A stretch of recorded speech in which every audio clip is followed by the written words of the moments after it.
நவீன் செல்வ கணேஷ் தாய் தந்தை பாட்டி உள்ளிட்ட உற்றார் உறவினர்களை நேரிலே சந்தித்து நேற்று நான் ஆறுதல் கூறினேன். அவர்களுடைய முக்கியமான கோரிக்கைகள் ஒன்று, எஃப்ஐஆரில் இடம்பெற்றுள்ள அனைவரையும் கைது செய்ய வேண்டும். 2 பேர் மட்டுமே கைது செய்யப்பட்டிருக்கிறார்கள் என்பதுதான். அத்துடன் இதுபோன்ற ஆணவ படுகொலைகள் இனி தமிழகத்தில் நடக்கக்கூடாது. கவின் செல்வ கணேஷ் கடைசியாக இருக்க வேண்டும். அதற்கு தமிழ்நாடு அரசு ஆணவ படுகொலை தடுப்புச் சட்டத்தை இயற்ற வேண்டும் என்பது கவின் செல்வ கணேஷ் குடும்பத்தினரின் இன்னொரு கோரிக்கையாகும்.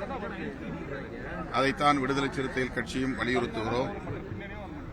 2 நாட்களுக்கு முன்பு உள்துறை அமைச்சகத்திற்கு அமித்ஷா அவர்களுக்கு விடுதலை சிறுத்தைகள் கட்சியின் சார்பில் தேசிய அளவில் ஆணவ கொலை தடுப்புச் சட்டம் இயற்ற வேண்டும் என்று கோரிக்கை மனுவை வழங்கியிருக்கிறோம்.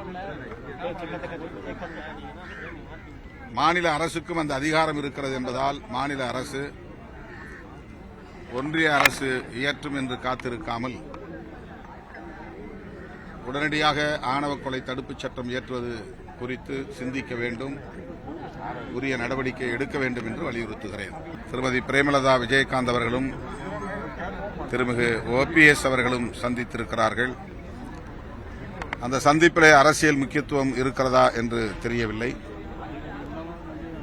ஒருவேளை நீங்கள் சொன்னதைப் போல திமுக கூட்டணிக்கு மேலும் சில கட்சிகள் வரும் என்றால் மகிழ்ச்சி. கூட்டணியிலே யார் யாரை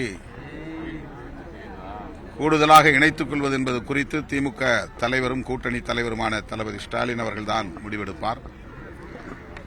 விடுதலை சிறுத்தைகள் அங்கம் வகிக்கும் மதசார்பற்ற முற்போக்கு கூட்டணி மேலும் வலிமை பெறுவது தமிழ்நாட்டுக்கும் நல்லது, இந்திய தேசத்திற்கும் நல்லது என்று நான் நம்புகிறவன். சனாதன சக்திகள் இங்கே வேரூன்றிவிடக்கூடாது.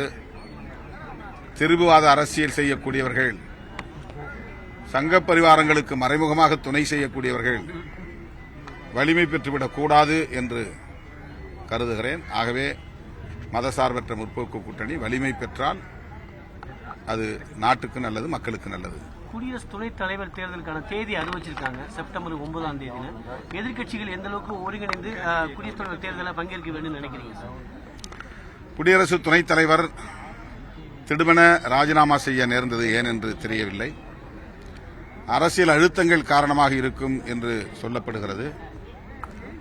அவருக்கு விடையனுப்புகிற விழாவை கூட முறைப்படி அவர்கள் செய்யவில்லை.